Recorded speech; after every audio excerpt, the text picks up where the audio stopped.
Tengan muy buenas noches a todas y todos, colegas, amigos y amigas. Sean bienvenidos a esta cuarta sesión de la asignatura de teorías pedagógicas de la docencia, ¿verdad? Específicamente, pues, sobre el tema de las perspectivas pedagógicas durante la época contemporánea, que será nuestro objeto de estudio. Antes de dar inicio, me gustaría que me indicara, ¿verdad? Si tenemos audio a efecto de poder iniciar sesión. Entonces, ahí veo que ya se están incorporando a varios de ustedes y a todas, pues, buenas noches. Bien, Wendy dice si hay audio. Daniel Díaz también confirma de que tenemos audio. Carlos también audio. Todo bien, también dice Kevin Samuel. Qué bueno, ¿verdad? Porque vamos a tener una pequeña, digamos, exposición, pero con la participación de ustedes, ¿verdad? Creo que nos ha venido funcionando, si les parece, pues de que pueden intervenir durante el desarrollo, pues, de la conferencia. En la medida que les parezca a ustedes algún punto de su interés, pueden comentar cuando lo deseen. Son libres, ¿verdad?, de poder opinar. Como decía la vez pasada, ¿verdad? Que no es necesario saber opinar, sino que hay que opinar para saber. Entonces, en la medida que nosotros exteriorizamos ideas, también es un buen método de aprendizaje, siempre con mucha humildad académica, por supuesto, ¿verdad? En el sentido de cada vez que nos enfrentamos o desarrollamos alguna experiencia educativa, pues algo podemos aprender. Así es que yo, pues, como siempre, es un verdadero agrado y gusto de compartir con ustedes estos puntos que en unos 45 a 50 minutos vamos a hablar sobre algunos temas. Buenas noches, Miguel Ángel Llanes, sea bienvenido. Donata también, buenas noches. Vamos a hablar sobre algunos temas que, si ustedes ya se dieron cuenta, ha pasado muy rápido el tiempo. Ya, digamos, hemos hecho un recorrido histórico y ya nos encontramos a la cuarta sesión, pendiente una última, ¿verdad? Donde, si ya hicieron la prelectura de la unidad, ya se pudieron dar cuenta de que eh, digamos, sobre la actividad que van a desarrollar durante esta semana, un poco complicada porque, digamos, es una indagación de campo, pero debido a que tenemos las herramientas tecnológicas, consideramos de que sí es factible, digamos, contactar a estas personas. Pero bueno, vamos a enfocarla sobre ya ir a analizar la realidad, esto que es una competencia también que debemos de desarrollar como docentes, como es esa capacidad de ser investigador. Todo docente hoy en día, una de las grandes competencias que debemos desarrollar es nuestra habilidad, nuestros conocimientos y las actitudes de ser buenos investigadores.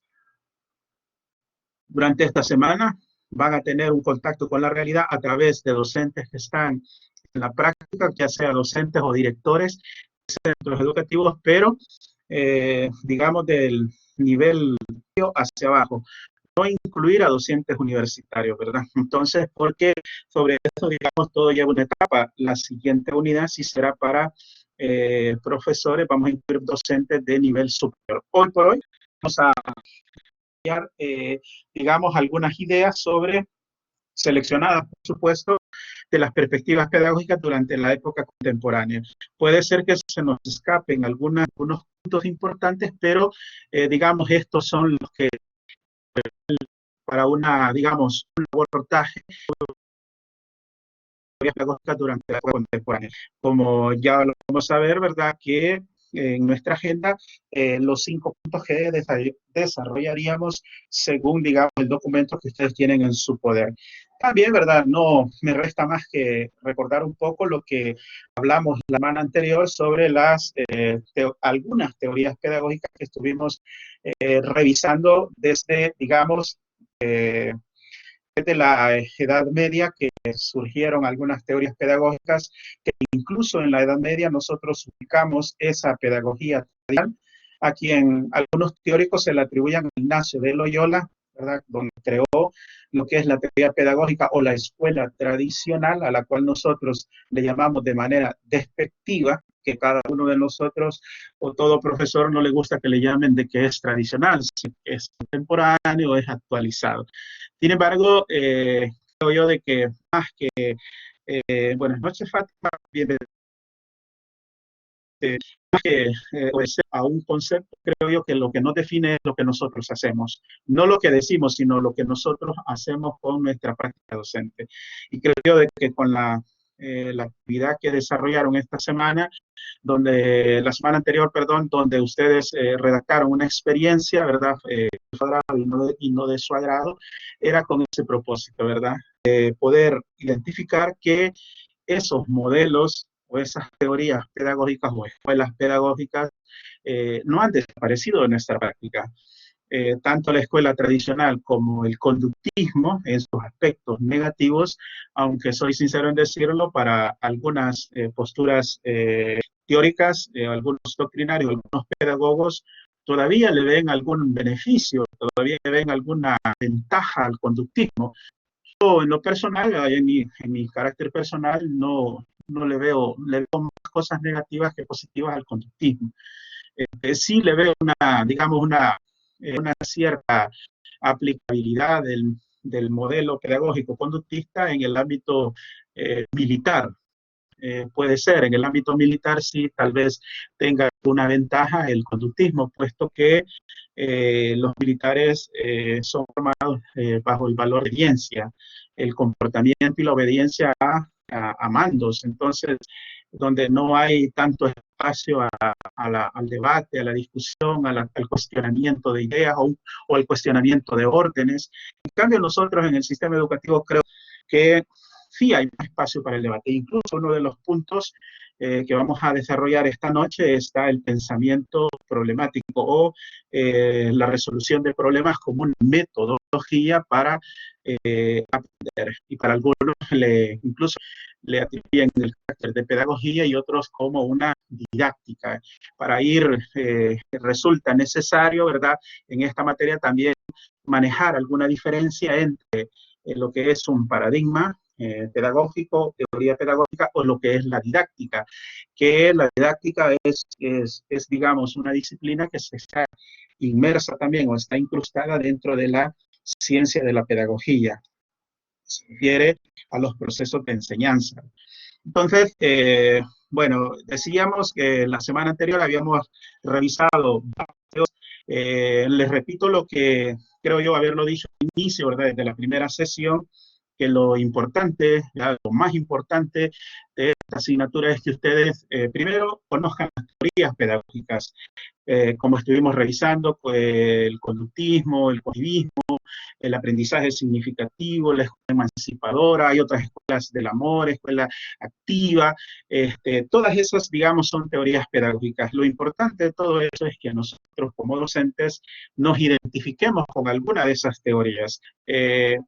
Si bien es cierto, hay muchas teorías, pero al final terminamos nosotros siendo influenciados más por un pedagogo o por un modelo pedagógico. Y nosotros respondemos, muchas veces de nuestra práctica docente, respondemos a esa teoría pedagógica. Sin embargo, debido a que el proceso, digamos, de educación es complejo, digamos, es difícil, donde no tengo un desarrollo uniforme, entonces es necesario integrar muchas teorías para ser adaptadas porque el modelo pedagógico responde a una determinada, un espacio de personas que no son las mismas. José Medina dice, Pink Floyd, otro ladrillo en la pared, eso me recuerda al conductismo, perfecto. Esa canción creo yo de que todos, bueno, si conciliamos más o menos en la misma edad con José, recordamos esa canción cuando vemos o escuchamos el video de esa canción, nos vienen a la memoria esos años, ¿verdad? Donde se consideraba que las letras se enseñaban con sangre, donde el castigo físico era, digamos, el mecanismo más idóneo para aprender, así como es la tortura para saber la verdad. Saben ustedes que si alguien quiere saber la verdad de alguien, se utiliza la tortura y es un mecanismo eficaz para que alguien diga la verdad. Sin embargo, no es admitido, no es aceptado en una sociedad democrática o desarrollada. La tortura no es admitida o aceptada. Sin embargo, no vamos a negar de que como método para saber la verdad es eficaz. En mi caso, con solo de que me chasqueen, digamos, unos cables eléctricos, soy capaz de decirles a ver qué cosas, hasta las que no me han ocurrido. Entonces, en el caso de esta canción, ¿verdad? De Pink Floyd, que recuerda Juan José, y que bueno, me vienen muchos recuerdos también de mi niñez, que efectivamente, ¿verdad? Mis maestros de primaria, no recuerdo a ninguno que no me haya golpeado.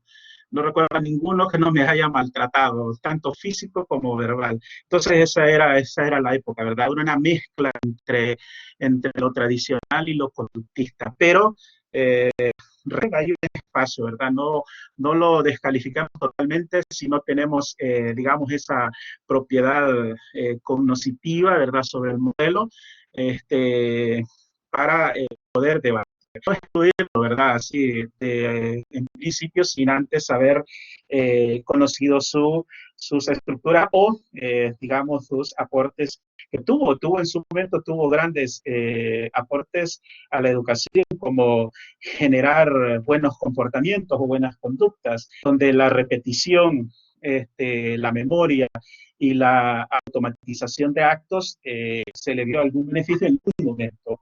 Pero creo yo que el resultado final fue que se crearon profesionales demasiado dóciles, demasiado pasivos, y cuando se daban ya, digamos, en situaciones problemáticas o situaciones distintas a los procedimientos que ellos hacían o que estaban acostumbrados, o en los procedimientos que fueron educados y llegaban a la práctica y era un procedimiento, una realidad distinta, entonces no encontraban qué hacer. Hoy por hoy, incluso lo podemos ver nosotros en la práctica, en nuestro trabajo, en algún campo laboral, nos encontramos a veces con personas así, donde son muy buenos aprendiendo procedimientos, se memorizan muy bien ciertas palabras, ciertos párrafos, ciertos procedimientos pero muy memorísticos, muy eficaces en el trámite, pero ¿verdad? Cuando se les empieza así, son incapaces de resolverlos. Entonces, es ahí donde en su momento hubo la necesidad de superar ese método y fue rechazado fuertemente, ¿verdad? Por otros modelos pedagógicos. Así donde teoría pedagógica surgen, ¿verdad? Surgen rechazo, surgen en respuesta o surgen en reacción frente a ese modelo, más que todo a la pedagogía tradicional, ¿verdad? Esa escuela de conocimientos, donde el profesor era el que sabía, el estudiante no sabía, el estudiante era el que escuchaba, el hablaba, el que aprender, cómo aprender, cuándo aprender, lo decía el profesor. Hoy todo eso, ¿verdad? Se ha cambiado. Es una relación más democrática, hay una relación más dialéctica entre el docente y el discente, donde, como decía Freire, a veces enseñamos, pero a veces nos enseñan los estudiantes, entonces es una relación dialéctica en donde el profesor a veces va a ser un integrante más del grupo de aprendizaje y nada más es como un acompañante, ¿verdad? Como José Medina dice, el maestro era el centro de todo, no dejaban el desarrollo natural de los niños. Exactamente.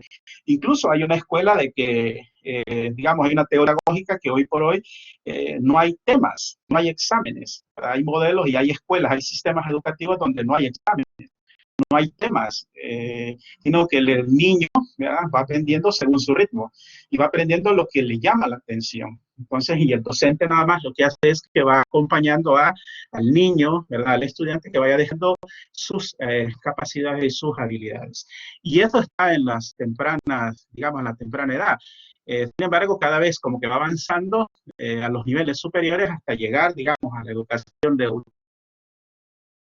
donde el docente tendrá que ser nada más. Y hoy por hoy esas son las actuales teorías donde incluso ya no se le llama docente, ya no se le llama profesor, sino que ahora se le llama facilitador o orientador, o en estos ámbitos donde se le llama tutor. Entonces, Mercedes Rivera dice una educación bancaria. Perfecto, ¿verdad? Nuestro estimado y recordado Freire, ¿verdad? El gran pedagogo latinoamericano que nos ha dejado un gran tesoro, ¿verdad? En cuestiones de teoría pedagógica. Creo yo de que como latinoamericanos estaríamos obligados a leerlo, a leer a Freire, conocer su pensamiento, conocer sus ideas, ¿verdad?, sobre la educación y sus grandes aportes a la pedagogía, especialmente a nosotros como educadores o como docentes, a efecto, ¿verdad?, de generar una transformación social importante. Primero, la transformación, como siempre lo he dicho, estas teorías pedagógicas, cuando las estamos estudiando como docentes, ocurre algo extraordinario en nuestro interior. Empiezan a ocurrir cosas, ¿verdad?, en nuestro pensamiento, en nuestra manera de entender o comprender el fenómeno educativo, donde sin dar cuenta comienzo como a transformarme y empiezo a preocuparme por cosas que creo yo, la educación tiene el gran valor que se preocupa por los problemas más importantes de la educación. Entonces, vamos a iniciar, ¿verdad?, con exponiendo la agenda de esta noche, como es los 4 pilares de la educación basada en competencias y o pedagogía de la integración, los 7 saberes de Edgar Morin, la cultura del pensamiento crítico y la pedagogía problemática y clasificar los modelos pedagógicos. Esa, digamos, son los 5 puntos que tenemos para esta noche, de hablar un poco de ellos, a efectos de poder ir avanzando con nuestras modelos, teorías pedagógicas, cuyo objeto de estudio es esta asignatura. Vamos a tratar de integrar esas teorías pedagógicas con estos grandes, digamos, estos grandes temas que hoy por hoy, pese a que ya, digamos, ya tienen años de haberse gestado, iniciado, ¿verdad? Todavía están en proceso de adaptación en la práctica. Todavía, como digo, vamos a, inmediatamente que termine esta conferencia, me voy a poner a leer sus clases, tanto aquella que le gustó como lo que no le gustó, y ahí voy a empezar a identificar la vivencia que ustedes tuvieron con la educación tradicional o el conductismo, o si han tenido, que creo yo que sí, ¿verdad? Hemos tenido docentes donde nos han marcado ya nuestra vida y por eso los recordamos con cariño, con estimación, que nos transformaron tanto en nuestra existencia que hasta el día de hoy los recordamos con mucho entusiasmo. Entonces, vamos a tratar de integrar, ¿verdad?, esas teorías pedagógicas que se han desarrollado desde la media hasta nuestros días con estos grandes temas, ¿verdad? Como el tema de las competencias. Las competencias, digamos, es un tema de que hoy por hoy ha irradiado todos sus efectos o su incidencia en la mayoría de sistemas educativos. Hoy se trata de hablar de sujetos competentes.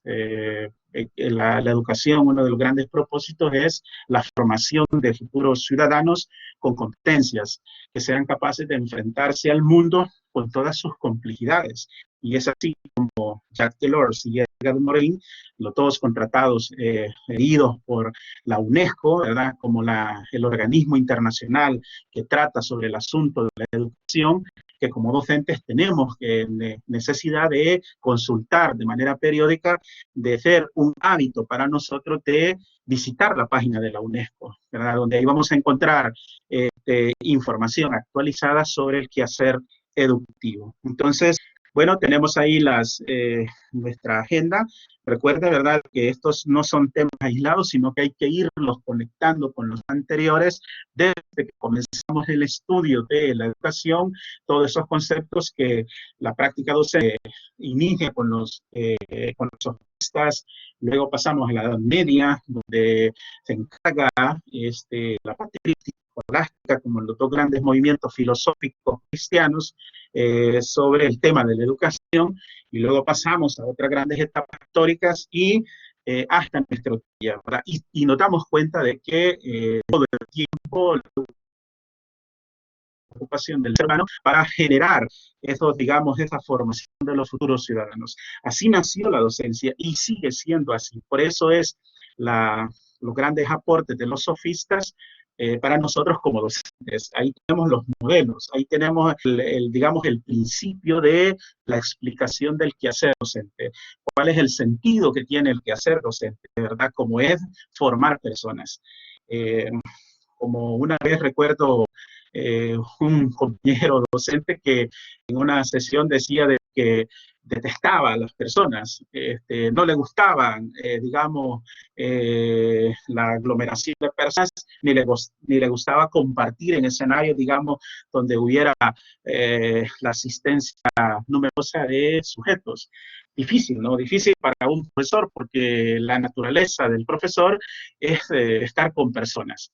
Por eso, yo espero de que no vaya a ser una mala experiencia de ustedes, pese a que puede presentarse, ¿verdad?, con estos trabajos que de aquí en adelante van a hacer,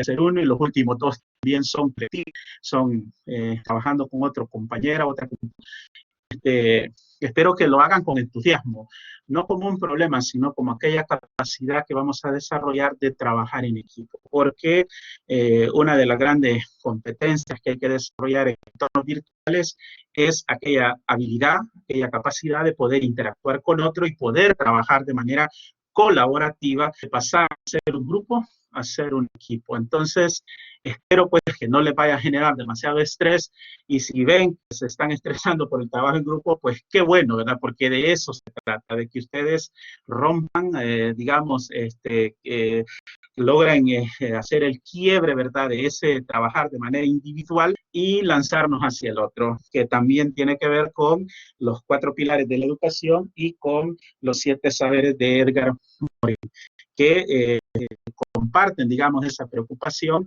sobre formar personas con esa capacidad de tener empatía, de poder interrelacionarse con el otro, donde podamos desarrollar aquella simplicidad que es, digamos, acercarnos a otro, identificar al otro y tratarlo como ser humano, ¿verdad?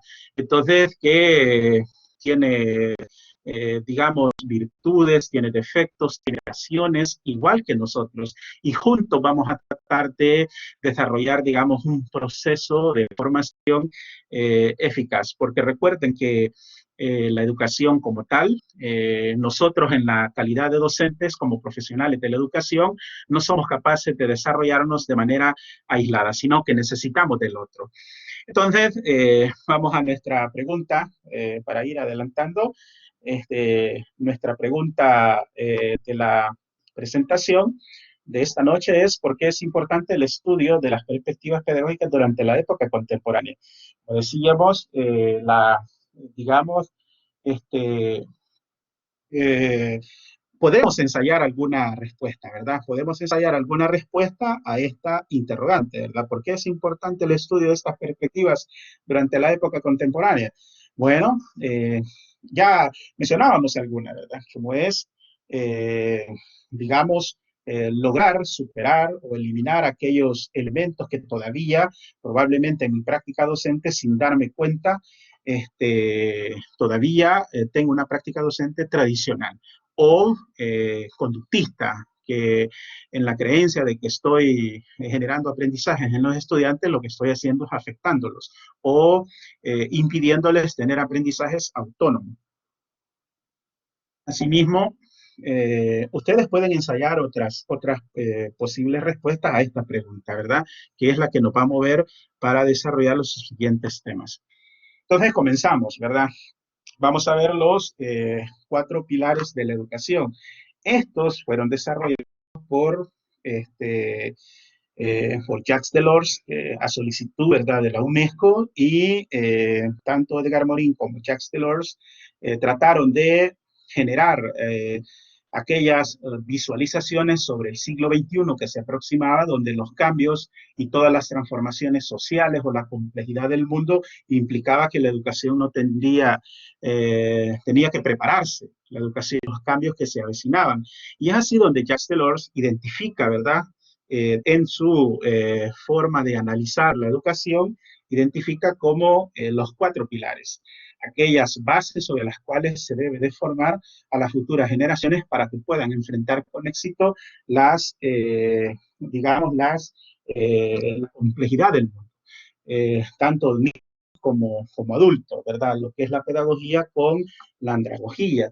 Y es así como Jacques Delors, de manera muy sintética, muy puntual, nos habla de 4 pilares de la educación, como es aprender a conocer, aprender a hacer, aprender a vivir juntos, aprender a vivir con los demás. Era que lo que les mencionaba. Hoy por hoy tenemos serios problemas con este aprendizaje, con este pilar de la educación y aprender a hacer, el cual engloba los 3 anteriores. Sin embargo, ¿verdad? Nosotros podemos analizar hoy por hoy, incluso esto de lo que estamos pasando, lo que estamos viviendo en nuestra sociedad, los comportamientos que tenemos frente a esta pandemia, donde hay una recomendación de quedarnos en casa, donde se comprende, digamos, las personas que por necesidad, donde hay otras necesidades que superan el cuidado de la salud y la vida, ¿verdad? Por estar en unas condiciones precarias, necesitan salir a trabajar, necesitan a realizar otras actividades.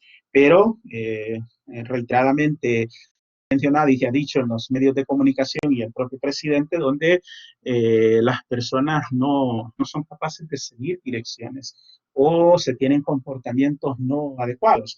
Yo cuando veo eso en la televisión, cuando escucho la radio, veo una noticia periodística de lo que estaba ocurriendo, el comportamiento de nuestros ciudadanos e incluso profesionales, gente que tiene mucha educación, no cultura, ¿verdad? Porque hay que diferenciarla entre la educación y la cultura, comportamientos no tan correctos, no tan adecuados. Inmediatamente yo pienso, ¿verdad? En este caso, la educación ha fallado, ¿verdad? En el país ha fallado la educación, este, por la manera de cómo estamos enfrentando nuestra situación, ¿verdad? La situación de la pandemia. Y estaba viendo las noticias que en Costa Rica han sido capaces de controlar los contagios internos. Los únicos casos que tienen son importados, pero no hay propagación interna. Pero evidentemente, nos vamos a la historia, la reforma educativa en Costa Rica ocurrió ya por los años 50, donde ellos invirtieron mucho en educación y ese es el resultado que se tiene. A nivel de país centroamericano tienen los mejores niveles de educación.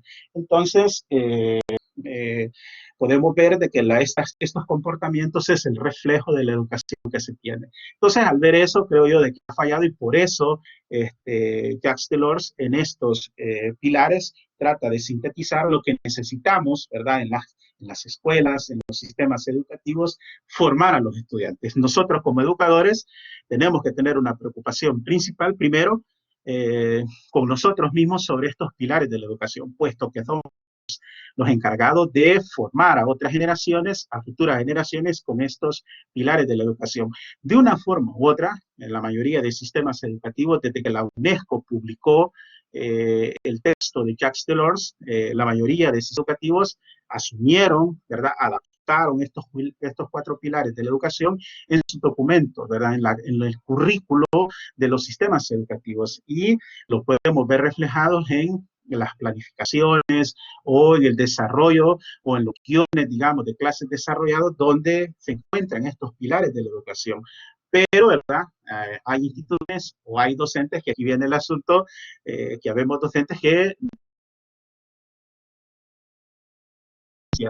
entonces, resulta necesario, ¿verdad?, que nosotros como docentes, es necesario como introyectar primero estos 4 pilares, conocerlos y luego comenzar a integrarlos en nuestra práctica docente. Que cuando voy a desarrollar, hoy actualmente, si estoy desarrollando algún proceso educativo, tengo que tomar conciencia de que todos esos estudiantes tengo yo el compromiso de formar al estudiante, de aprender a conocer. Más hoy, pero no ese conocimiento de acumulación de información, porque si ustedes se dan cuenta, hoy el conocimiento se tiene en abundancia. Hoy el conocimiento no es darle un dato y que el que lo guarde y que lo acumule y que lo tenga, como ocurría hace 30 o 20 años, donde se daba un conocimiento, se aprendía ese conocimiento y ese conocimiento perduraba entre 10, 15, 20 años. Hoy, ¿verdad? Ese conocimiento sabemos de que tiene plazo de caducidad. más tardo en acumular o recoger una información cuando la otra semana ya esta información está desfasada y es necesario actualizarme. Entonces, ese aprender a conocer implica, ¿verdad? Ya no tanto esa capacidad memorística, sino esa habilidad de poder manejar esa información. Así como decía un querido docente de que hoy en la era de la tecnología, de la información, de las TICs, hoy el problema ya no es que no hay información, sino que el problema que tenemos ahora es que no sabemos qué hacer con tanta información. Entonces es necesario aprender a conocer cómo administrar tanta información, porque recuerden que si bien es cierto, la información es muy útil, este, manejar información actualizada, pero esa no nos genera inteligencia. La inteligencia siempre está sobre la base del desarrollo cognitivo, ¿verdad?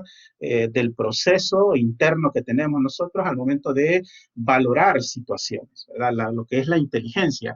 Es por eso que ahora no vayamos a confundirnos que una persona hoy por hoy con estas eras de la tecnología maneja mucha información, pero carece de inteligencia, porque cuando le ponemos un problema distinto a lo que él está acostumbrado a observar, no es capaz de resolverlo. Así también el otro pilar, como es aprender a hacer, que incluso está dentro de la estructura de las competencias, que es aquella habilidad, ¿verdad? Que el conocimiento que yo aprendo sirva para hacer algo. Y ahí es donde yo lo integro. Ahí existe una indivisibilidad entre conocer y hacer. Para poder hacer necesito el conocimiento. Entonces, hay una especie de relación entre estos dos elementos donde, digamos, el conocimiento me lleva a aprender a hacer cosas.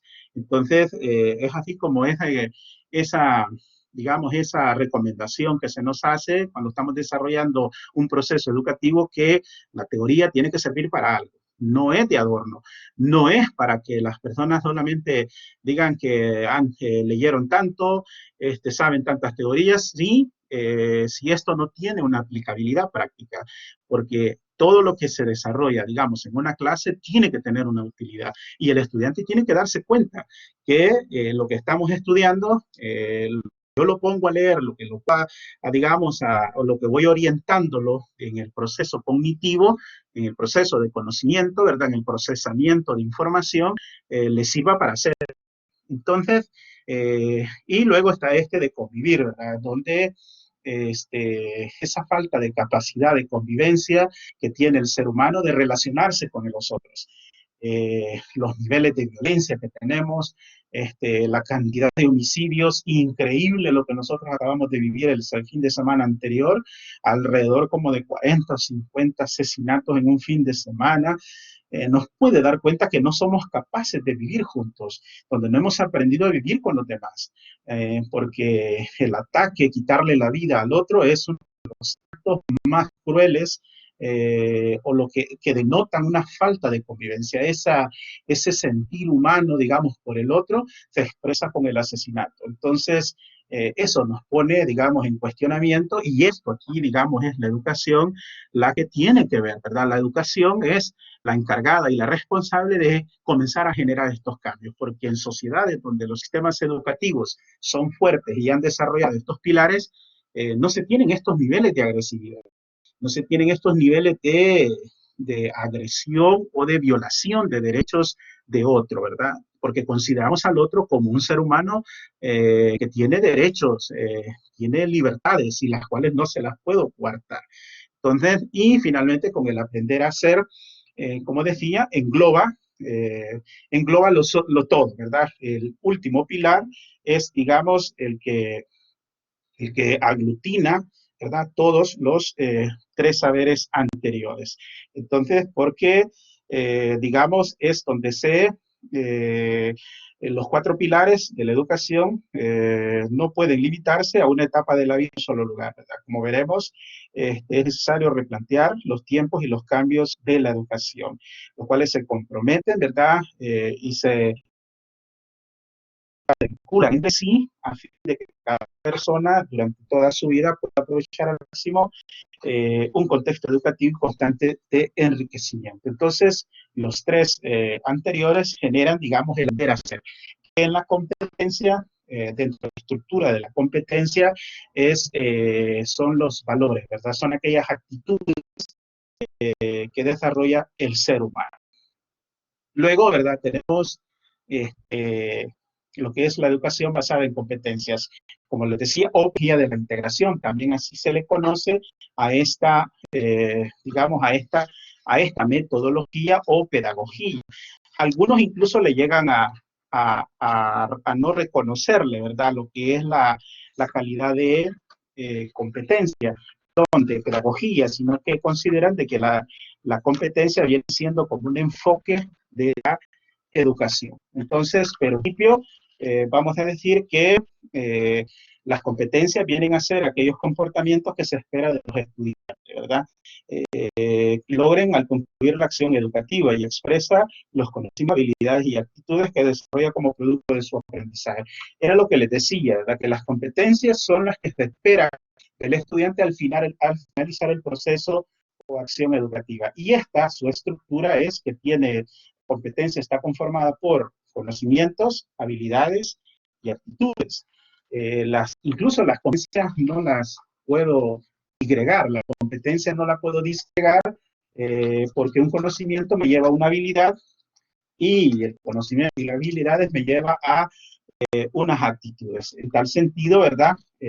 Vamos a decir de que este aprendizaje por competencias son aquellas capacidades, habilidades para estructurar la tarea o hacer frente a situaciones diversas de forma eficaz en un contexto determinado, siendo para ello necesario movilizar actitudes, habilidades y conocimientos al mismo tiempo y de forma interrelacionada. Entonces, como decía, una persona, un estudiante, un docente, incluso nosotros, seremos competentes en la medida que administramos o manejamos de manera adecuada o correcta estas tres dimensiones de nuestras habilidades para enfrentar una situación problemática, como son los conocimientos, las habilidades, es decir, la manera de cómo yo ejecuto actos y las actitudes, como responsabilidad, ética, solidaridad, colaborativo, etcétera. Así como ahorita que están desarrollando y que van a desarrollar su investigación de campo.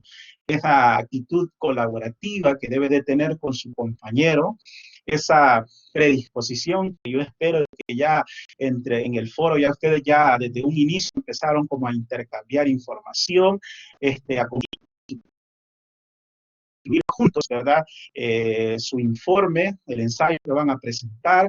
Entonces, con ese entusiasmo, entonces está usted desarrollando esa competencia, ¿verdad? Como es aquella actitud colaborativa, solidaria y apoyo, ¿verdad? Y en apoyo de su compañero.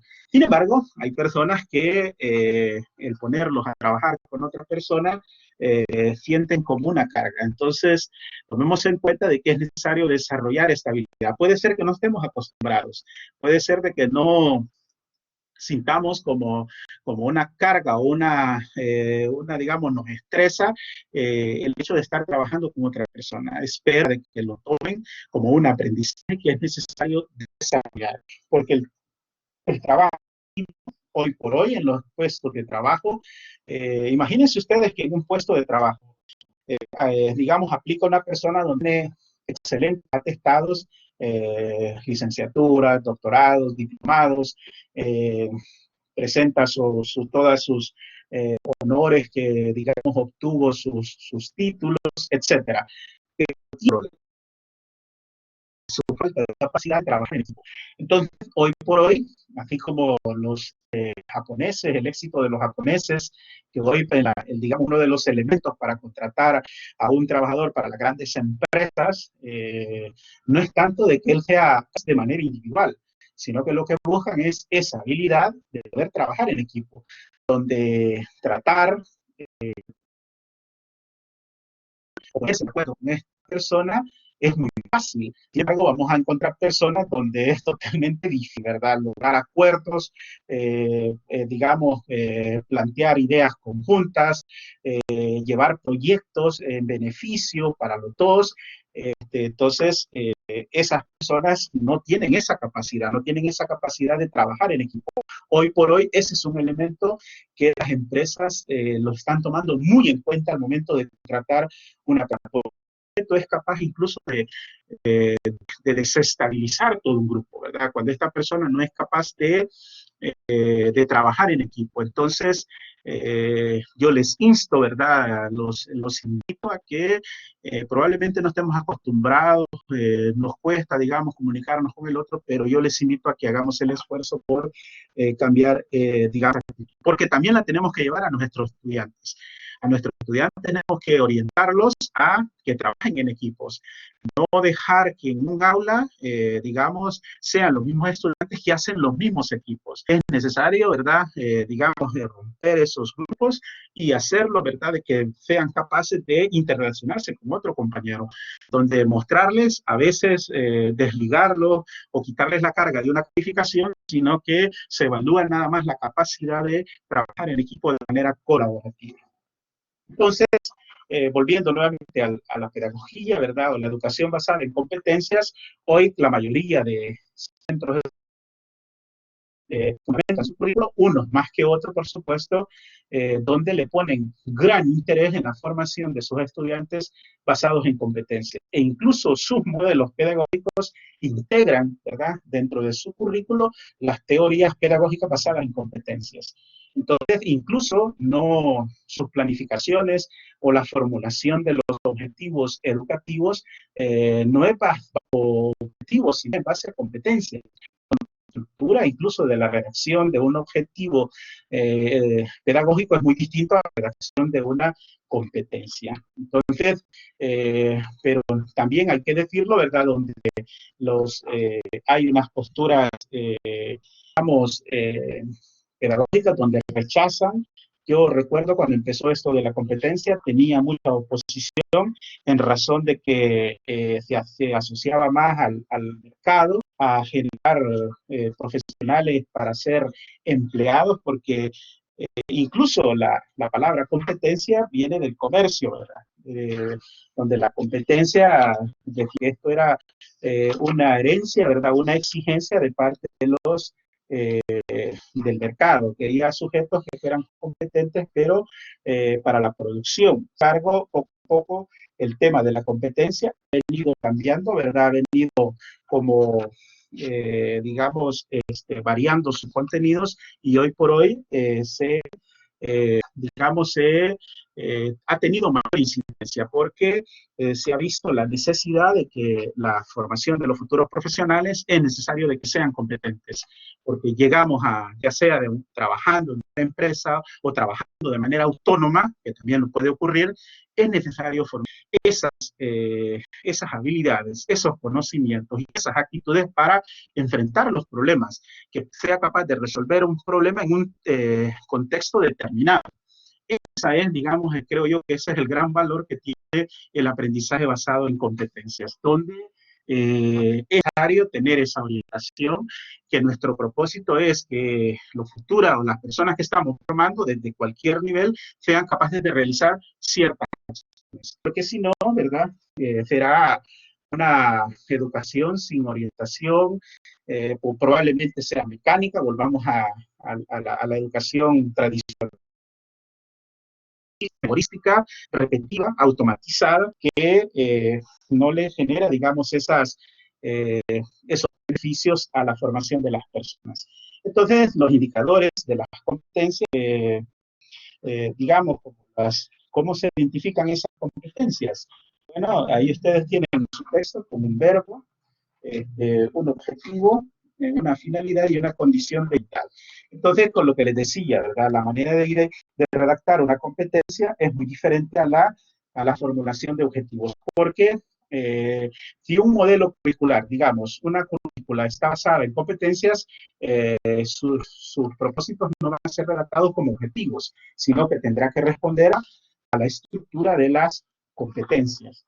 Entonces, y luego vienen lo que son las dimensiones de las competencias, donde tenemos, por así decirlo, ¿verdad? Un saber conocer, un saber ser y un saber hacer. Que, si ustedes se fijan, algo de esto ya teníamos con los pilares de la educación. Por eso la competencia también ha tenido un éxito, porque en cierta forma ha venido a producir los pilares de la educación, porque ya el saber hacer ya lo tenemos como pilar de la educación respaldado por la UNESCO.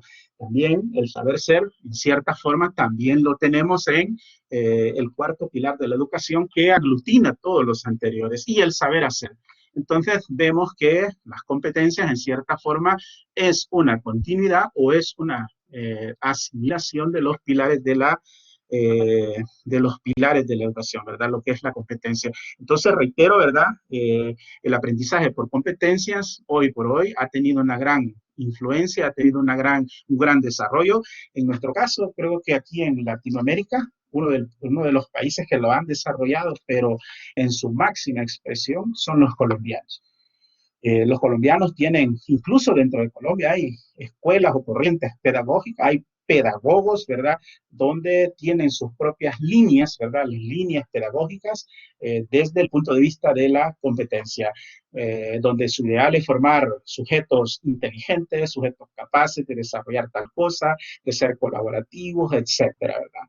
Entonces, esto por así decirlo, tiene una gran incidencia hoy por hoy en educación. Ustedes serán, digamos, encargados de procesar toda esta información y ver si ustedes en la práctica también, ¿verdad?, se tratarán de generar en sus estudiantes esas competencias como son conocimientos, habilidades y actitudes.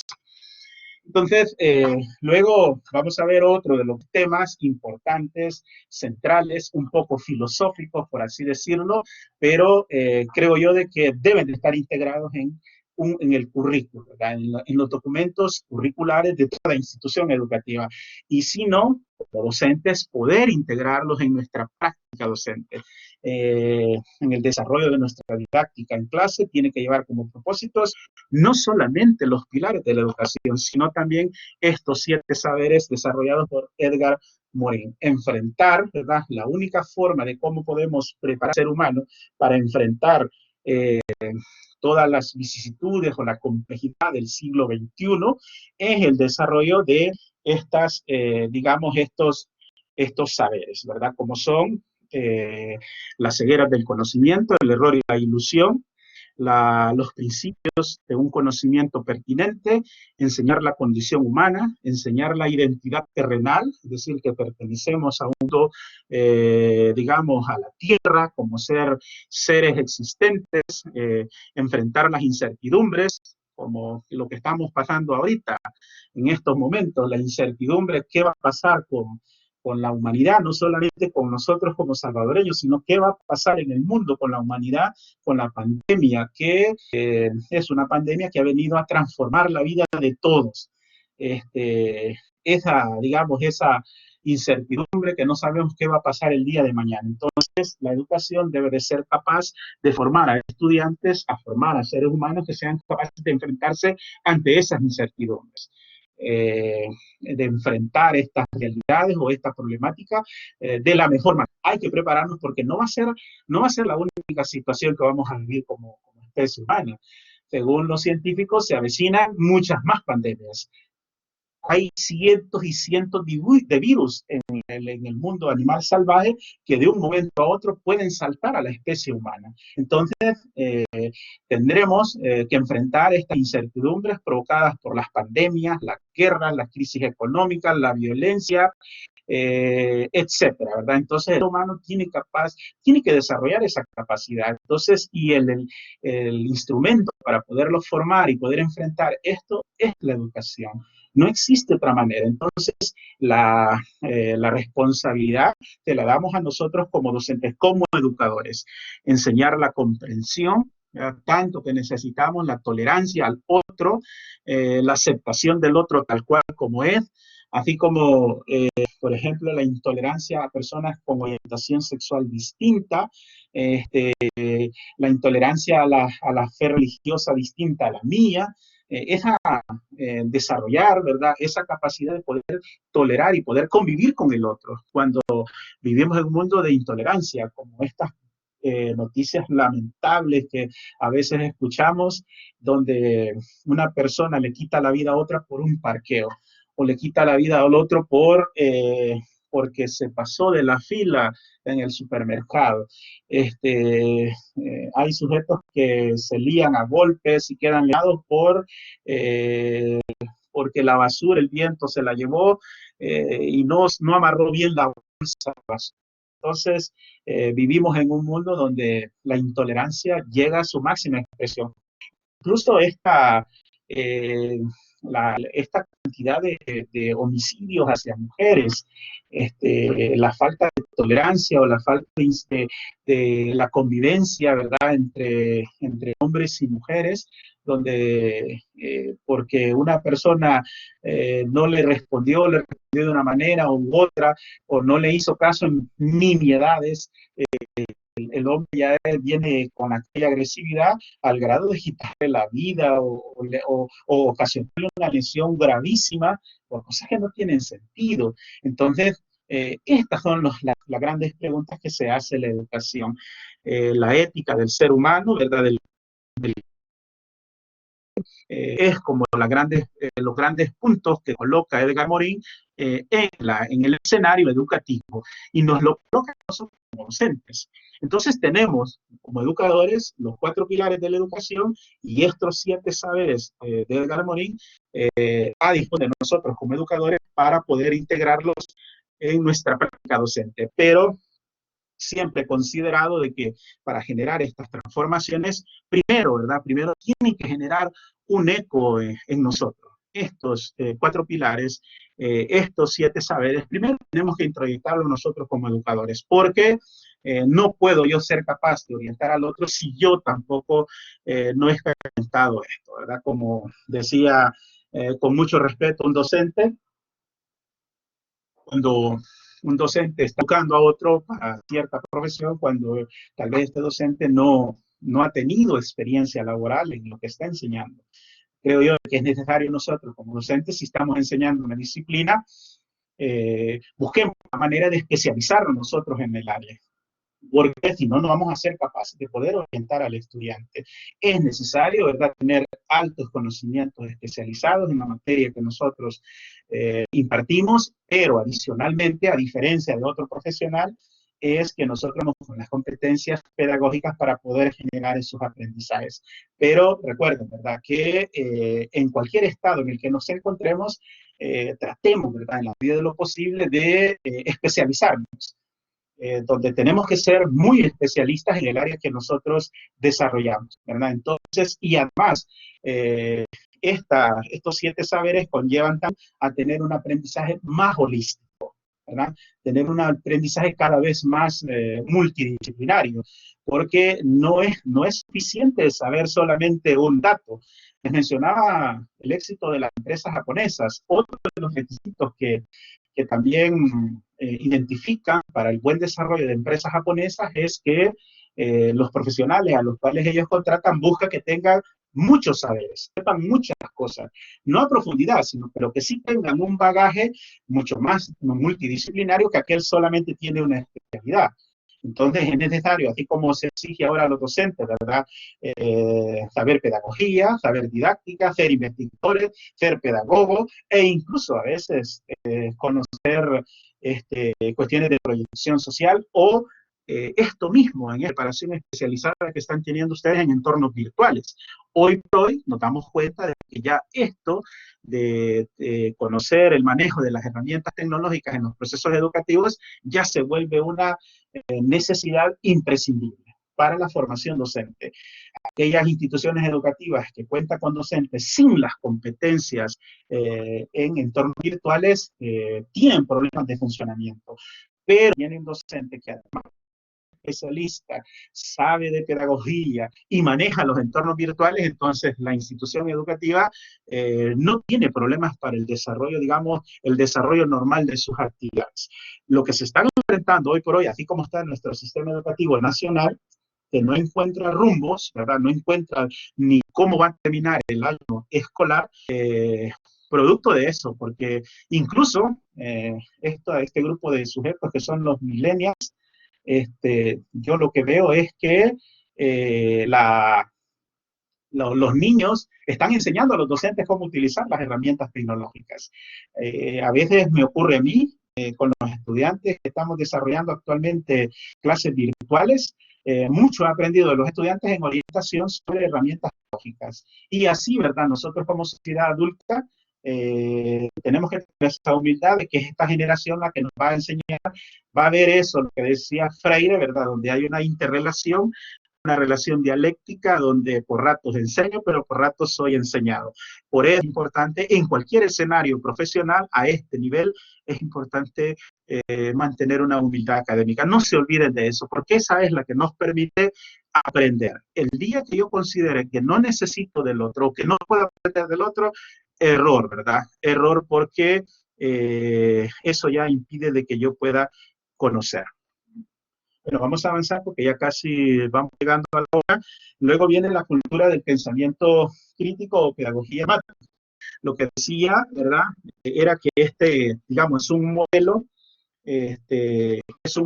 que se ha creado y ha tenido gran incidencia, ha sido muy eh, aprendizaje crítico, ¿verdad? O problemático, lo que es planificar o realizar, digamos, unos aprendizajes basados en problemas, puesto que esto es lo que posibilita o le que desarrolla aquella capacidad al sujeto para desarrollar ese pensamiento crítico que es cuando se encuentra en su campo laboral. Pero tiene su técnica, es su metodología, no es una forma de que solamente le voy a dar un problema al estudiante que lo resuelva. No, ¿verdad? De acuerdo a nuestra guía, ¿verdad? Nuestra guía de lectura, ahí nos está desarrollada la manera de cómo se organiza. Hay, digamos, unos pasos de cómo se organiza, cómo se desarrolla para poder digamos, organizar unos aprendizajes basados en problemas. Entonces, tenemos, ¿verdad?, que el pensamiento crítico es aquel intelectualmente disciplinado de conceptualizar, aplicar, analizar, sintetizar y evaluar la información recabada a partir de la observación, experiencia, lección, razonamiento o comunicación. En principio, si yo quisiera tener el mejor ejemplo de pensamiento crítico, sabemos nosotros que es Sócrates, ¿verdad? Sócrates, a través de la dialéctica, a través de esa técnica que tenía él para la enseñanza, como era el diálogo, llevaba a la persona a través de un diálogo, ¿verdad? Donde lo cuestionaba de manera crítica su postura, su posición sobre sus creencias. Y Sócrates tenía la habilidad, a través de un cuestionamiento, de hacer caer al otro en el error, ¿verdad? Y tenía esa capacidad, esa habilidad de poderlo llevar, ¿verdad? O transformar, abandonar su postura y escoger otra. Pero, digamos, se le aduce esa habilidad, capacidad crítica a los filósofos griegos. Si yo quiero desarrollar esa capacidad crítica, pues voy y estudio la vida de los filósofos griegos, comenzando por Sócrates, Platón y Aristóteles.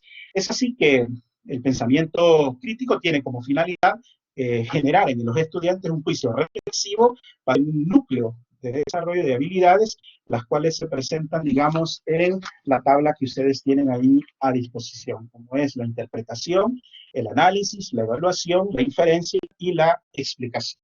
¿Saben ustedes que nosotros cuando estamos analizando un problema, todos estos pasos los desarrollamos, ¿verdad? A veces con conciencia, a veces sin conciencia. Yo lo que hago, lo primero, ¿verdad? El primer acto que veo frente a una problemática es su interpretación.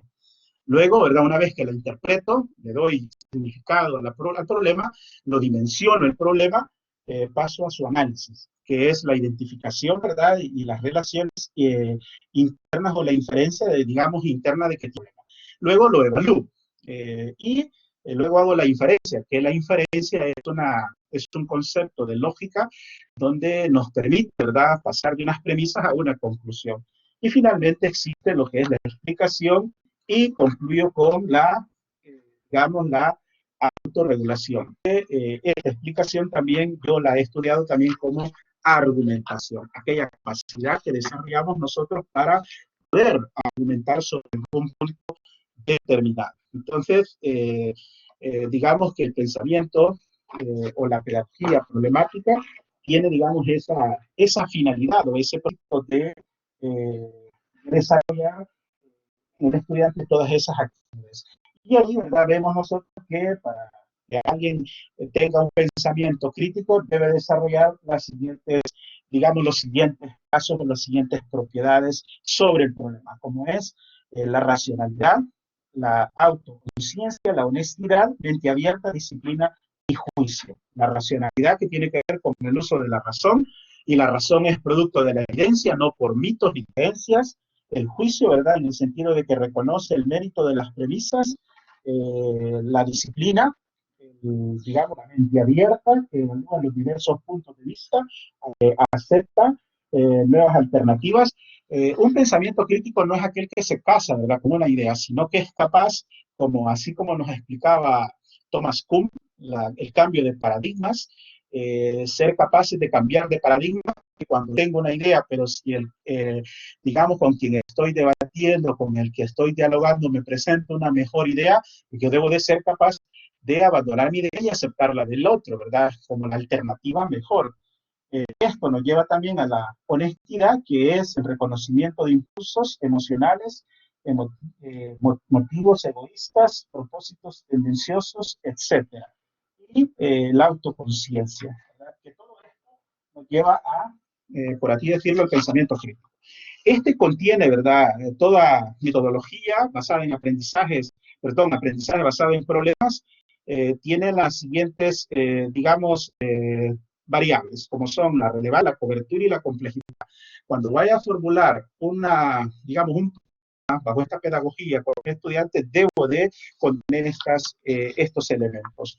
Y también, ¿verdad?, están desarrolladas las etapas que debe de tener la formulación de problemas, ¿verdad?, de un aprendizaje basado en problemas que tiene, digamos, 5 etapas, mediante las cuales yo puedo planificar esta pedagogía basada en problemas. Y finalmente aquí está una pregunta, como es pedagogía o didáctica.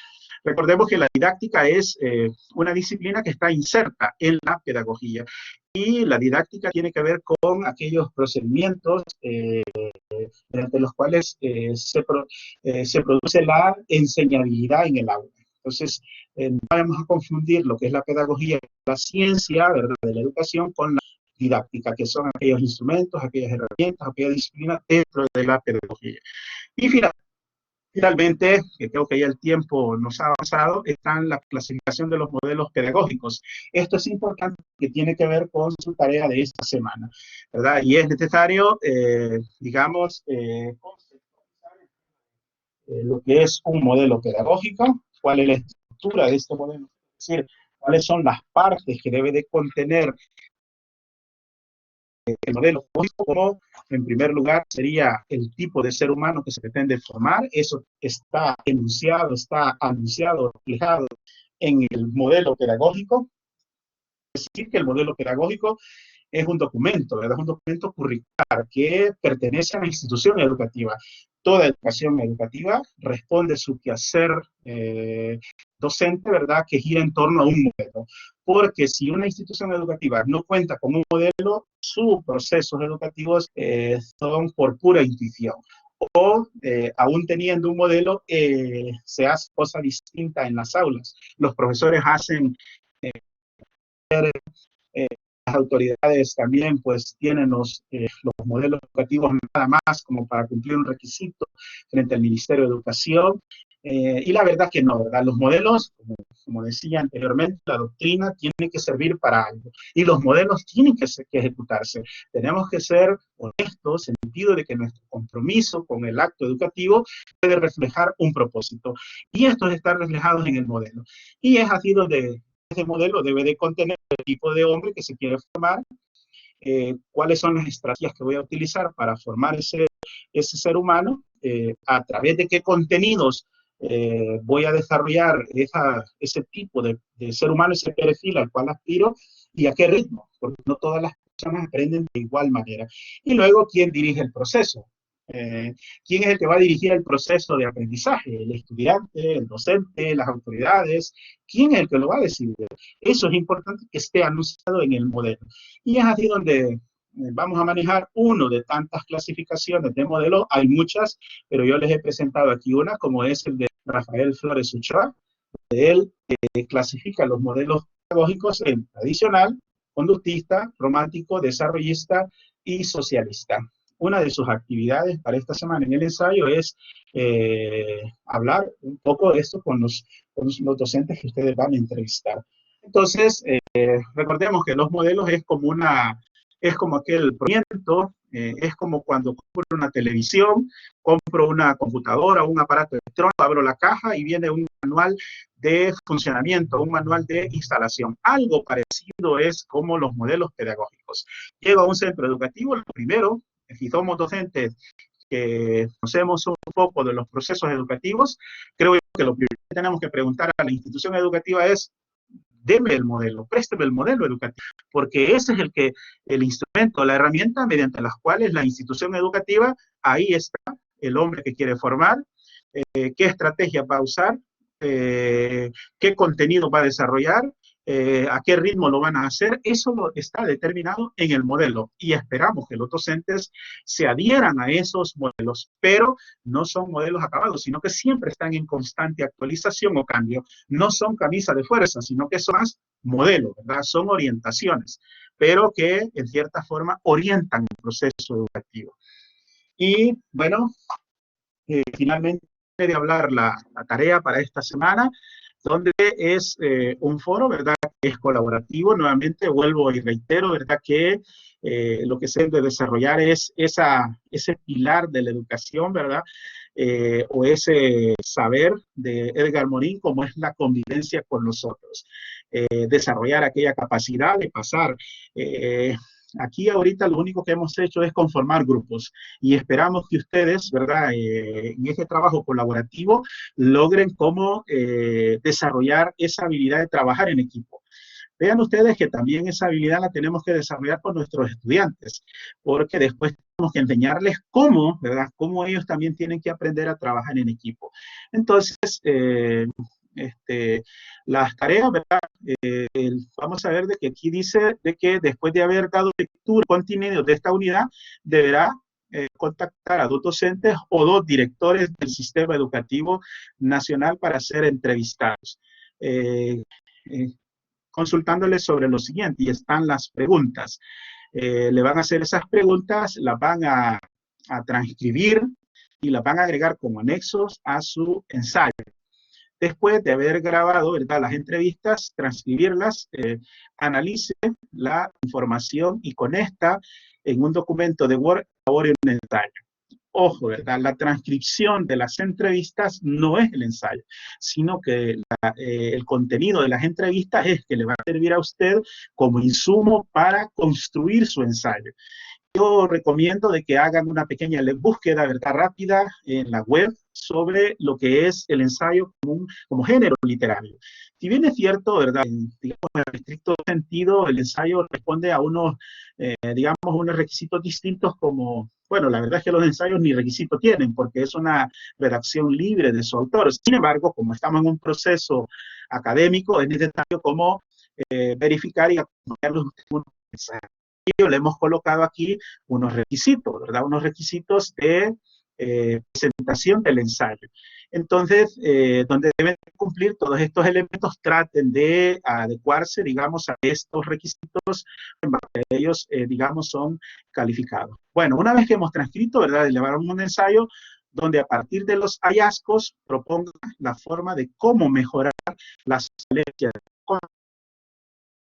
instituciones investigadas. O, en su caso, si encontraran falencias, todo lo que ustedes encontraron son cosas muy buenas, porque hay que decirlo, los docentes o directores del sistema educativo, no todos están en error, no todos, digamos, dejan de cumplir su labor, sino que hay muy buenos docentes. Entonces, si ustedes encuentran todo positivo, digamos, no van a hacer cómo mejorar las falencias, sino cómo mejorar lo que ya está bueno, ¿verdad? Entonces, esa sería la idea para los que encuentren que los docentes o los directores, por suerte que ustedes encontraron, están haciendo bien las cosas. Entonces, el ensayo irá orientado, ¿verdad?, a una parte del ensayo tendrá que estar dedicado a cómo mejorar o cómo superar esas falencias, ¿verdad? Entonces, ese sería, y recuerden, aquí necesito de que pongan sus habilidades con la redacción. Estuve leyendo como muchos de ustedes, la mayoría escriben muy bien, Yo ahora sí espero con deseos de leer lo que van a escribir, y espero pues disfrutar sus reflexiones. Bueno, Rafael Moreira dice, con esto de la cuarentena, vemos para las entrevistas a estos docentes, utilicen las herramientas tecnológicas.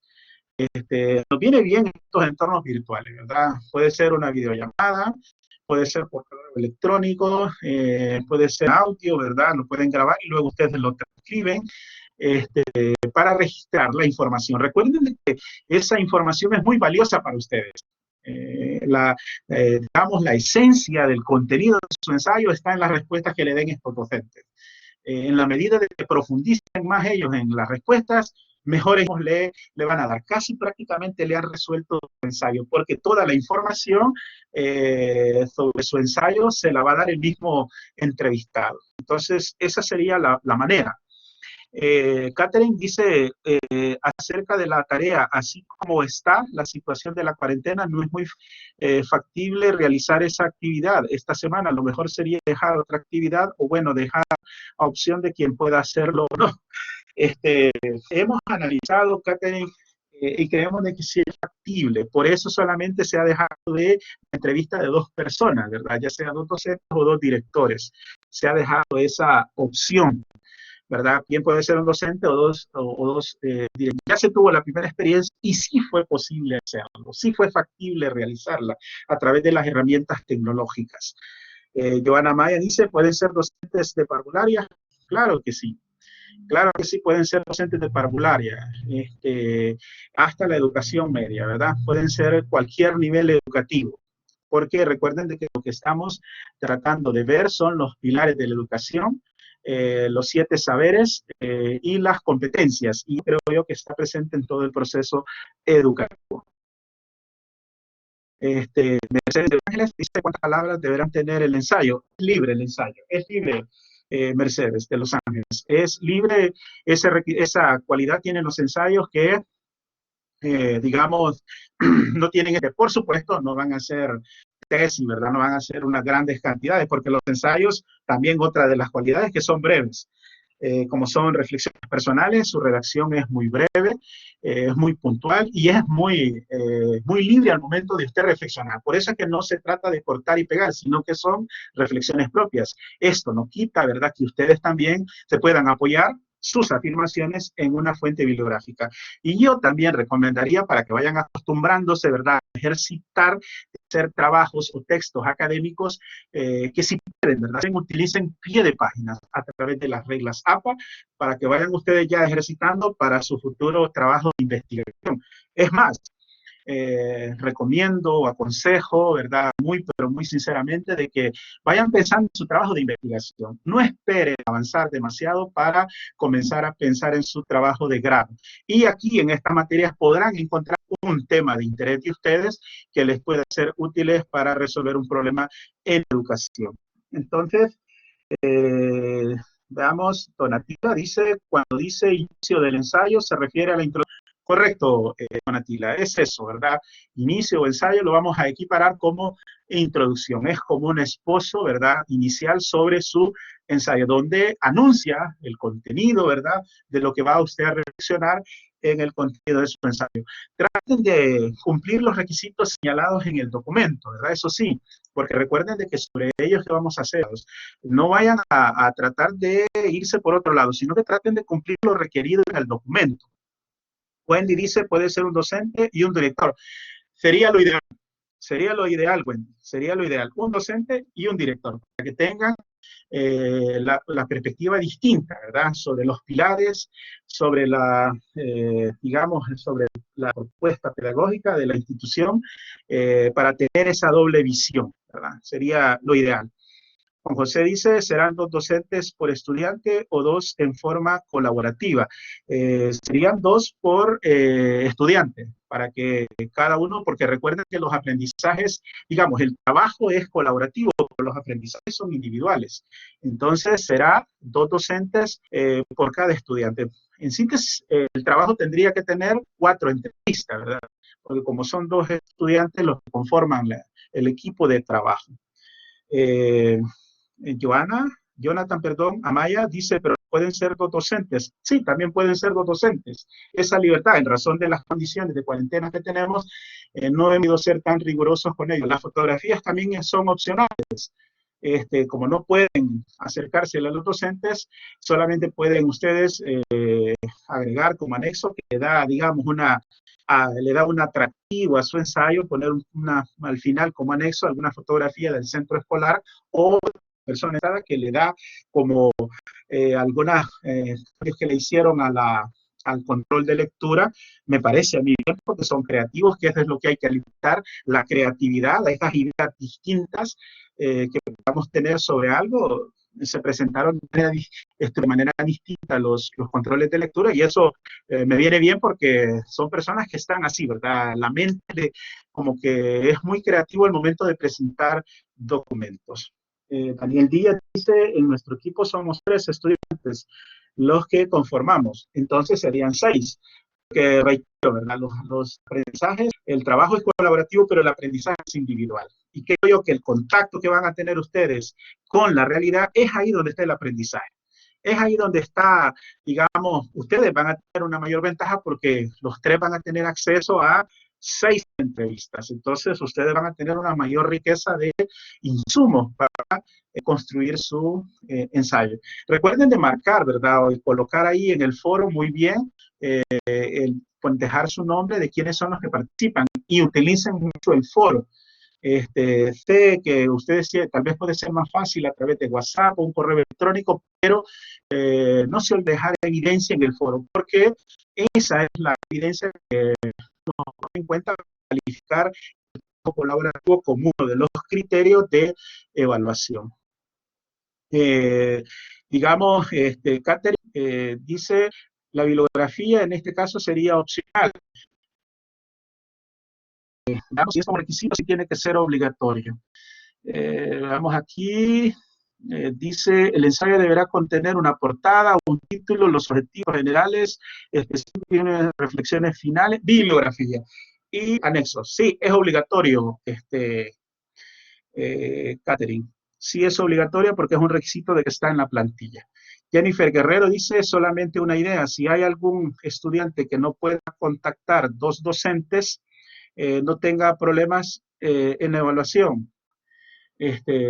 Sí tendría efectos en la evaluación, ¿verdad? Porque esa es la tarea, contactar a un docente porque de ahí, del contenido de sus entrevistas es que va a sacar los insumos para formular su ensayo. Esa va a ser como la principal fuente, ¿verdad? Se va a poder auxiliar de fuentes bibliográficas, pero la principal fuente de conocimiento para construir su ensayo va a ser el contenido de las entrevistas. Entonces, creo de que sí, es como la esencia del trabajo, la tarea de esta semana. Fátima dice, pero sería más fácil debido a la cuarentena solo entrevistar a 2, es decir, 1 por integrante. Fíjese, Fátima, que se han hecho las valoraciones y consideramos de que es factible, ¿verdad? Es factible en una semana usted contactar a 2 personas porque, digamos, es un trabajo colaborativo, pero repito, ¿verdad? Pero la tarea, la actividad es individual. Y creo yo de que durante toda esta semana, por eso se ha dejado como fecha límite el domingo, ¿verdad? Ya hasta bien altas horas de la noche. Entonces, se ha valorado de que durante estos días sí es posible hacer ese contacto de estas 2 personas con el objeto de tener más insumos y poder, digamos, poder realizarse esas 2 entrevistas. Una persona creo yo que sí es posible hacerlo. Veamos, Jonathan dice, pero las preguntas serían como las que están aplicando ahora en esta situación o como las aplicaban antes de la situación de la cuarentena. Las preguntas están acá, entiendo, perdón, Jonathan. Ya las preguntas están acá y esas preguntas son las que así se las van a transcribir a los docentes o al director, tal cual como están acá en la plantilla. Ustedes no van a elaborar preguntas, solamente van a pasar estas preguntas y los docentes van a darles la información, ¿verdad? Nos permite entrevistar solo 2 docentes. Mayrene, bueno, me insisten en solo 1. pero me parece que es bien mínimo, es muy poquito el insumo que va a tener para hacer sus ensayos. Fíjense que lo original era 4 por estudiante cuando estábamos en cuarentena. Entonces, por eso es que se ha bajado a la mitad, porque nos interesa que ustedes tengan contacto con la experiencia, es decir, que vayan y vean la realidad de los docentes, cómo desempeñan su labor. Entonces, me resulta a mí difícil bajar el nivel académico de esta maestría al solamente darles un docente por estudiante, porque ya hemos bajado la exigencia bastante a la mitad en razón de la cuarentena, y hemos visto y hemos analizado que es factible hacerlo. Como dice eh, Fátima, ¿verdad? Elvi Josué dice, el ensayo solo será uno, ¿verdad? Creado entre los dos integrantes. Exacto, Elvis, un solo ensayo, nada más que se deja constancia del aporte de cada uno de ellos, puesto que la calificación es individual, no grupal. Jennifer Guerrero dice, se enviarán 2 ensayos porque lo ha planteado como individual. No, perdón, es colaborativo. Según la plantilla que tienen acá en la diapositiva, es una actividad colaborativa, es un solo ensayo. Solamente uno de ustedes es el que va a subir el ensayo, no los dos. Veamos, se envían 2, perdón, pero se enviarán 2, no. Jonathan dice, pero, y si no las entienden, entiendo que si no entienden las preguntas los docentes, bueno, no creo, porque si están en la práctica, lo más seguro es que sí comprendan las preguntas. Hemos tratado de redactarlas lo más clara posible, ¿verdad? No creo de que no haya un docente que no comprenda esas preguntas. Perdón, Jonathan, creo de que sí es posible que lo... Y si existe la posibilidad, pues usted acláreselas, ¿verdad? Usted con la lectura que ha hecho, usted puede orientar a los docentes en qué sentido es la pregunta. Jocelyn Rivera, los anexos sí son opcionales. No, no son opcionales, son obligatorios. La transcripción de las entrevistas tienen que quedar al final del ensayo. Recuerden que no es el contenido ese del ensayo, eso nada más es un insumo. No vayan a agregarlo allá en el cuerpo, en el desarrollo del ensayo, ¿verdad? Francisca dice, pero recuerdo que en la asignatura anterior habían dejado una tarea similar y por la asignación nos cambiaron dicha tarea. Sí, ese fue el cambio, lo mismo de ustedes, ¿verdad? Fue lo mismo de ustedes. Habían 4 por estudiante y se bajó a 2. Y a través de herramientas tecnológicas no era de ir a visitarlo. Esos fueron los cambios que se hicieron. Catherine Cigarán dice, es cierto lo que dice la compañera Francisca. Veamos que habían dejado una tarea y por la situación actual nos cambiaron dicha tarea. Sí, hubieron unos estudiantes que no completaron, digamos, la tarea en la forma requerida y por eso se vieron afectados en su calificación. Así es que yo, pues, sugiero de que hagamos las 2 entrevistas, no cuesta, no nos resistamos demasiado, mejor enfrentemos la situación con entusiasmo, ¿verdad? Con mucha disposición, que voy a aprender, voy a conocer un docente, voy a conocer a un director, veámoslo de esa manera. Y voy a hablar de temas que me interesan, como es la educación. Mercedes Rivera dice, entonces las respuestas textuales de los entrevistados no aparecerán, serán insumos como usted lo plantea. Exacto. La interpretación y el análisis de sus contenidos no es la transcripción que va a hacer en su ensayo, sino que eso le servirán a usted como insumo para poder relacionarlas en su ensayo. Eso sí, el contenido de su ensayo debe de estar directamente vinculado a las respuestas que dan los docentes, porque tuve la experiencia de realizar trabajos donde el contenido el desarrollo del ensayo no hacía ninguna referencia al contenido de las entrevistas. Entonces tengan, ¿verdad?, ese cuidado de que el ensayo tiene que ser coherente tanto con la bibliografía como con el contenido de las entrevistas, porque si no, no tendría sentido hacer entrevistas, si no sería un ensayo bibliográfico. Luego Fran dice, yo quisiera, una idea es que si podemos ayudarnos todos con las personas que no pueden tener acceso con los docentes, es que podemos ayudarle con la entrevista. Por supuesto, de eso se trata, Fran. Ahí ya usted estaría desarrollando ese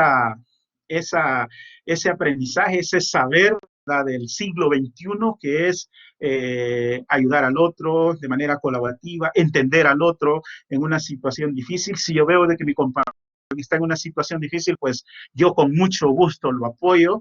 De eso se trata, de ser seres humanos que podemos convivir con otros, ¿verdad? Entonces, qué bueno, lo ha dicho usted perfectamente. Francisca dice, ¿usted estaría factible para que sea uno de los docentes que pueda entrevistar? Eh, bueno, yo preferiría que no, Francisca, porque tengo que responder, miren que estoy con mucha pena con ustedes, pero hoy sí, ¿verdad? Hoy sí me voy a poner al día. No le digo más nada, que estoy pero súper, digamos, atascado de trabajo que no tiene idea. Yo preferiría mejor enriquecerlo con otros docentes. A mí me tiene aquí a la mano, Francisca, y me puede hacer esas preguntas en cualquier momento, en el chat, en el correo electrónico, ¿verdad? Yo preferiría mejor que lo utilicemos a otros docentes. Y no pueden ser docentes de nivel superior, eso sí, los niveles superiores están excluidos porque eso están para la siguiente unidad. Entre nosotros, dice, hay docentes, podemos entrevistarlos. Eh, mm, sí, sí, creo yo que sí, es factible hacerlo porque tienen la experiencia, están en la práctica, si son docentes en práctica, ¿verdad? Tienen que ser docentes que estén en práctica para poder tener un buen insumo. Si no podemos salir, ¿cómo obtendremos las fotos que mencionó? Si no se puede obtener fotos, no se preocupen, no sería calificable. Eso lo que le da es un plus al trabajo, pero no es un requisito calificable en razón de la cuarentena, por supuesto, ¿verdad? Solo el nombre de los docentes va a querer o necesitará alguna otra identificación. No, bueno, el nombre, el cargo, a la institución a la que pertenece, ¿verdad? Eso sí es necesario de colocarlo en la entrevista como anexo, donde usted identifica el nombre del docente, su cargo, tiempo de servicio, tal vez podría ser importante, la escuela a la cual pertenece, ¿verdad? Y luego viene el desarrollo de las preguntas. La transcripción sería. Pueden ser docentes de colegios, claro, privados o públicos. Es ahí son libres, todo el sistema educativo. Pueden ser público o privado. Pueden ser colegios también. Bueno, algo más. Qué bueno, estoy entusiasmado porque veo que tienen interés con esta actividad. Bueno, solo mencionarle que muchos docentes y directores están, pero atascados de trabajo igual. Veo el caso en la ciudad que vino y si nos rechazan la oportunidad, ¿qué podemos hacer? Vamos a ver, Jocelyn Rivera, es aquí donde viene otra competencia que tenemos que desarrollar, es nuestra capacidad de investigación. Mire, es como cuando nos dan una tarea, ¿verdad? Nos dan la tarea y este, la finalidad es conseguir esas entrevistas. Usted lo que debe de pensar es los obstáculos que va a encontrar. Y si llegara a encontrar obstáculos, no piense en ellos, sino que piense más en el objetivo, ¿verdad? El objetivo que tiene que conseguir. Y es necesario de que usted introyecte esa actitud, ¿verdad? De conseguir la información. Como docente tenemos que desarrollar esa habilidad. Si yo como docente, yo quiero hacer una investigación y encuentro un obstáculo, pues ya no lo sigo. No, ¿verdad? Tengo que continuar, digamos, tengo que buscar los mecanismos y ser muy creativos para encontrar la información. Entonces, Jocelyn, yo espero de que no, ¿verdad? Y que usted, si llega a encontrar un obstáculo, sea muy creativa y encuentre la manera de cómo saltar ese obstáculo. Yo voy a confiar en sus habilidades investigativas como una de las competencias que tenemos que desarrollar como docentes. Jonathan Ige, ahí estamos, ¿verdad? Yo acepto el reto. Hoy sí ya encontramos eco, ¿verdad? De eso se trata, yo, aceptar los retos. Miren, si es fácil, miren, hoy vivimos en una sociedad, así como dice Bauman, una sociedad líquida, donde todo lo quiero rápido, o dicen la cultura light, rápido y que el trabajo de los docentes no es fácil. Yo, no es esta mi profesión original, pero cuando me sentí atraído por ser educador, pude darme cuenta lo sacrificado que es la vida de un docente. Es extremadamente sacrificado y no es premiado porque los salarios no son tan buenos, pero queda, digamos, una satisfacción enorme, ¿verdad? por la actividad que realizamos. Si hay una cosa tan sacrificada, todos dicen los médicos, los abogados o cualquier otro, los médicos igual, pero esta actividad docente también requiere, ¿verdad?, de una entrega enorme, si es que tenemos vocación para esta actividad. Así es que Jonathan, así como me pone su manito ahí, su dedito, igualmente le hago yo, le devuelvo esa seña, ¿verdad?, de que de eso se trata. Aceptemos el reto. Jennifer dice, ánimos compañeros, sí se puede. Hoy, ahí estamos, ¿verdad? Ya estamos encontrando eco, ya digamos, estas dos personas, espero de que motiven al resto a enfrentar el reto. Y yo sé que van a ser capaces. Ya me contarán ustedes al final, allá tipo domingo, los grandes aprendizajes que van a tener ustedes con esta actividad, porque tiene que ver con la práctica. Tiene que ver con la práctica y ojalá que se vean reflejados ustedes con esa práctica y que puedan identificar las falencias o las fortalezas en las instituciones educativas o de estos docentes que ustedes van a entrevistar. Sean muy bondadosos con ellos, ¿verdad? Vamos a ser muy críticos con los señalamientos, no criticones, sino pensamiento crítico, así como los filósofos griegos, pero sin destruir personas, ¿verdad? Hay que ser también críticos, no es destruir personas, sino que es puntualizar muy bien el error y fortalecerlo. Así es que bueno, nos hemos extralimitado en el tiempo, pero yo encantado de estar aquí con ustedes, ¿verdad?, desarrollando estos temas. Si hay más opiniones sobre la tarea, vamos a dar por finalizada la sesión. Yo quedo a disposición de ustedes para cualquier consulta, ¿verdad?, durante la semana, cualquier inconveniente que se tenga con la tarea o con las actividades.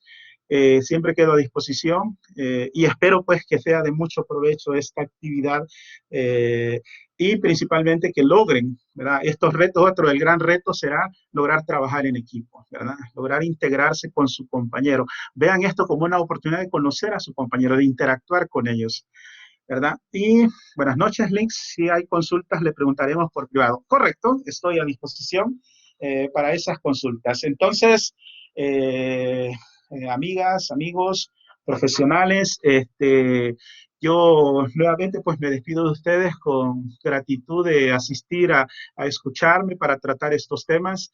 Siempre es una alegría que estemos conectados a través de estas herramientas y avanzamos un tramo más de la materia. Ya solamente nos queda el último espacio. Aprovechémoslos al máximo, ya solo nos quedan 2 semanas para esta materia y que pues quede aprendizajes en ustedes y que sea grata la experiencia con algo de sufrimiento, pero disfrutando también el proceso, ¿verdad? Así es que les respondo a todos los que ya están dejando sus saludos, a Elvis, Susana, Jocelyn, buenas noches a todas. También ellos les exteriorizan a todas, ¿verdad?, sus saludos, así es que espero que descansen, que la pasen bien, que logremos salir avantes en esta situación de pandemia, ¿verdad?, que mantengamos la seguridad, seamos obedientes con las medidas y en lo posible, pues, nos cuidamos nosotros y cuidamos a nuestros seres queridos. Así es que pasen muy buenas noches, ¿verdad?, y que descansen mucho. Hasta luego.